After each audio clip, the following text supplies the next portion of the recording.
ദൈവനാമത്തിന് എപ്പോഴും മഹത്വമുണ്ടാകട്ടെ. ഈശോയിൽ സ്നേഹം നിറഞ്ഞ പ്രിയ സഹോദരി സഹോദരങ്ങളെ, ദൈവവചനം ശ്രവിക്കുവാൻ, ദൈവത്തോടൊപ്പമായിരിക്കുവാൻ കരുണാമയനായ കർത്താവ് നമ്മൾക്കൊരു ദിവസം കൂടി തന്നതിനെ ഓർത്ത് ദൈവത്തിന് നന്ദി പറയാം. ഇന്ന് നമ്മൾ ശ്രവിക്കുന്ന തിരുവചന ഭാഗം ദാനിയേൽ പ്രവാചകൻ്റെ പുസ്തകം 9-ാം അധ്യായം 7-ാം തിരുവചനം. കർത്താവേ, നീതി അങ്ങയുടേതാണ്, എന്നാൽ ഞങ്ങളുടെ മുഖത്ത് അങ്ങയ്ക്കെതിരെ ചെയ്ത വഞ്ചന നിമിത്തം അങ്ങ് വിവിധ ദേശങ്ങളിൽ ചിതറിച്ചു കളഞ്ഞ യൂദയായിലെയും ജെറുസലേമിലെയും നിവാസികളുടെയും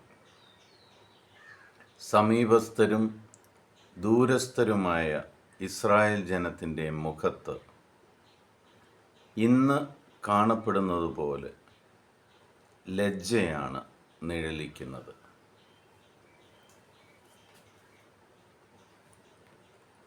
നിന്റെ ദൈവത്തെ ഓർത്ത് നിനക്ക് ലജ്ജയുണ്ടോ?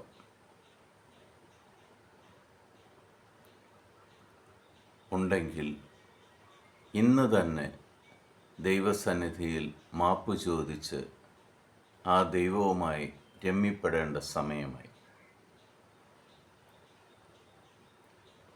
ജീവിക്കുന്നവരുടെ ദൈവമായ യേശു ക്രിസ്തുവിനെ പ്രതി നീ ലജ്ജിക്കുന്നുവെങ്കിൽ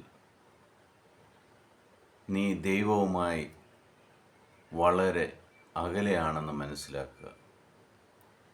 ആ കർത്താവ് നിന്റെ മേൽ നീതി നടപ്പാക്കും.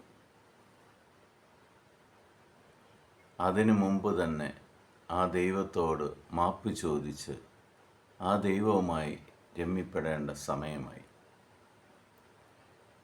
നമുക്കില്ലാത്തതിനെക്കുറിച്ച് പരിഭവിച്ച് ദൈവസമക്ഷം പരാതികളും പരിഭവങ്ങളും പറയുന്നതിന് പകരം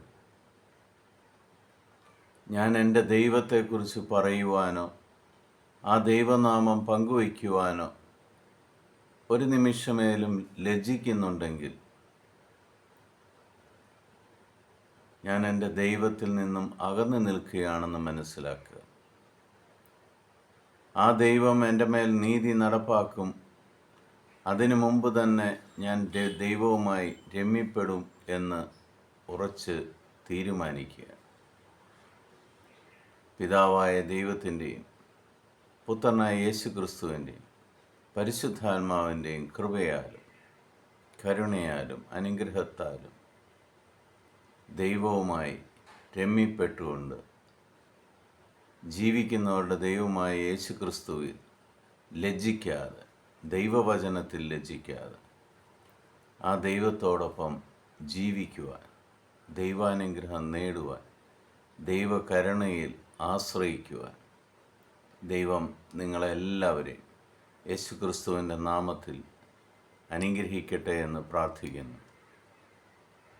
ഈശോ നിങ്ങളുടെ കുടുംബത്തിലേക്ക് ഇന്ന് കടന്നു വന്ന് നിങ്ങളുടെ എല്ലാ ഉദ്യമങ്ങളെയും നിങ്ങളെ ഓരോരുത്തരെയും അനുഗ്രഹിക്കട്ടെ. യേശു ക്രിസ്തുവിൻ്റെ സമാധാനം നിങ്ങളിലും നിങ്ങളുടെ കുടുംബത്തിലും ഇന്ന് സമർത്ഥമായിട്ടുണ്ടാകട്ടെ. ഈശോ മിശിഹായ്ക്ക് സ്തുതിയായിരിക്കട്ടെ.